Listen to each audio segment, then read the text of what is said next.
At 16, I was an avid snowboarder who often visited a remote cabin in New Hampshire with my best friends, Nick and Wolf. The cabin belonged to Nick's family, and every trip included his parents.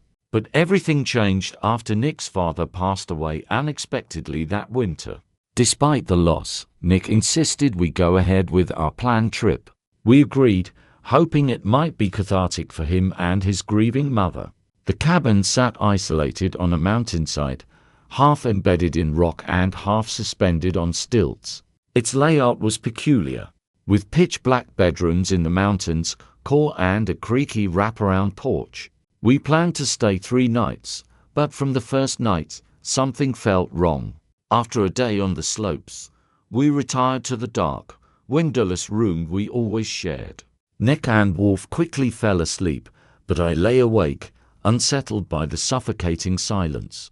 Around 3 a.m., I heard distinct footsteps on the porch. Thinking it might be one of Nick's older brothers, I stayed still.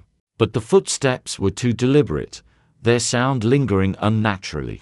Even when they moved inside, the front door creaked open, sleigh bells jangled, and I heard a pot crash onto the linoleum floor. The footsteps advanced through the house, but didn't match the acoustics of the solid floor. They echoed like they were still on the suspended porch. My unease grew as they approached our closed bedroom door. The door opened, and a shadow entered, a silhouette so unnaturally tall that its hips were level with my line of sight from the bottom bunk. Frozen with terror, I watched as the figure moved down the narrow aisle between our bunks and the central queen bed. It stopped, turned toward Nick, and leaned forward. Then, as if melting into the bed, it vanished. I lay paralyzed all night, terrified it would reappear. At dawn, I heard Nick's mum in the kitchen. Relieved, I escaped to join her, trying to frame my questions delicately. When I asked if one of Nick's brothers had arrived during the night, her response chilled me to the core. No, she said matter-of-factly.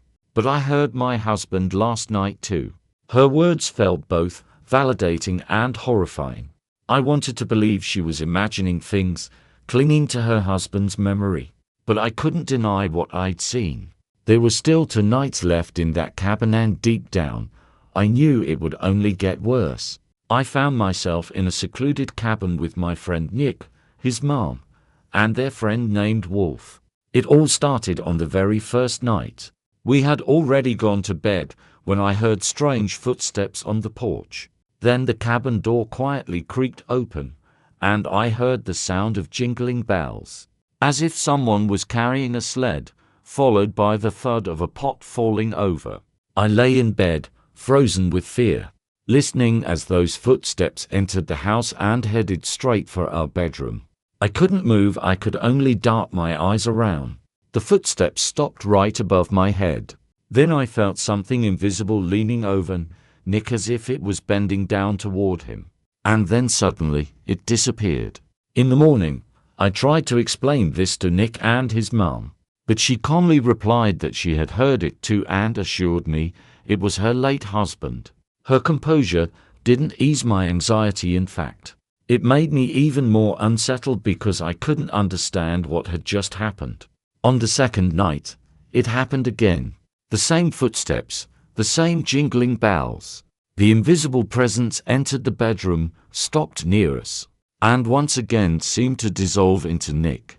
I told Wolf about it, but he just brushed it off, saying my imagination was running wild. In desperation, I hid a knife under my bed, hoping it would make me feel safer. But when the moment came, I still couldn't move. Fear completely paralyzed me. By the third night, I was utterly drained. I wanted to run, but where could I go?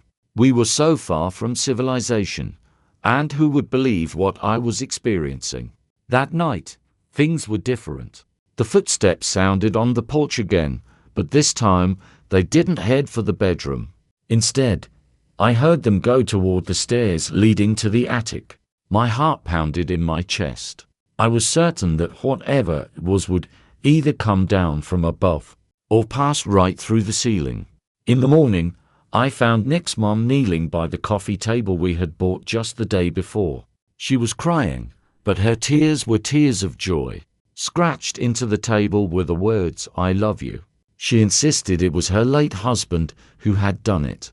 But as I stared at that inscription, all I felt was fear. When we returned home, I cut off all contact with Nick and his family. I never went back to that cabin again. To this day, I don't know what it was, a genuine supernatural experience or some strange kind of prank. But those nights left me with questions I still haven't been able to answer.